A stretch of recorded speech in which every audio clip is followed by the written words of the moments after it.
Neal Ferguson. Sir Neal now is senior fellow at the Hoover Institution, Stanford University, a founder of the University of Austin, and recently knighted, Sir Neal. Sullivan, Right. In my mind, every night I am, but then I wake up. How is, not the medical side, obviously, I want to make that clear, but how is Trump 25 like the early days of COVID as it pertains to the economy? Yeah. So let me just make clear, I want President Trump's second administration to succeed. I would have been distinctly unhappy if Kamala Harris had become president. So that's point one. Point two, the tariffs that the president unveiled on April 2nd were one of the biggest shocks, one of the biggest man-made shocks to the economic system since this time 5 years ago, when the new virus that came from Wuhan caused the global economy to shut down. It's not as big, and it's not necessarily as lasting, but if you look at the impact it has had on trade, particularly also on passenger traffic, I mean, look at the passenger flights from Canada.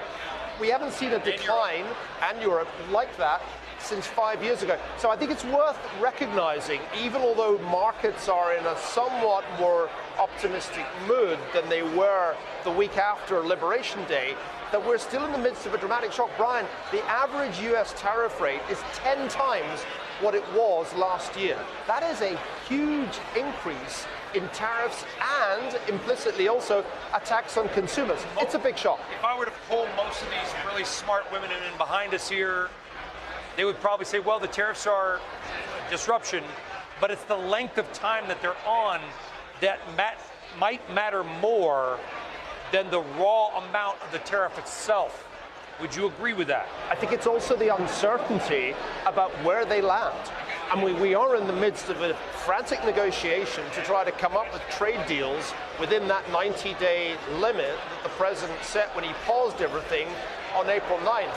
And the truth is, nobody knows where this lands. The Japanese are negotiating.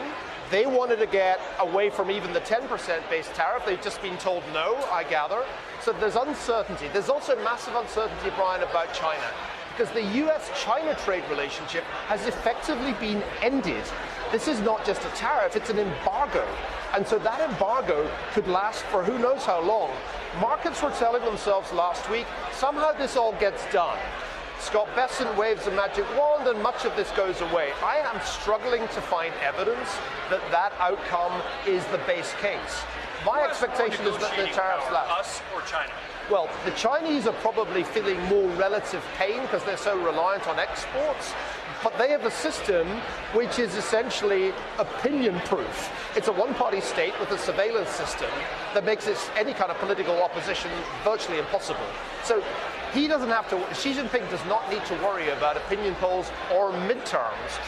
Donald Trump and the Republican Party has to already be worrying that this economy may not go into a recession, but it's clearly going to slow. Every economist you talk to knows the growth rate is going down to 1%, and a significant proportion of economists are expecting a recession. Donald Trump may not be worried about that. He sounds very bullish in his interviews, but if I'm sitting in the House of Representatives, if I'm in the Senate as a Republican, then I have to worry about that.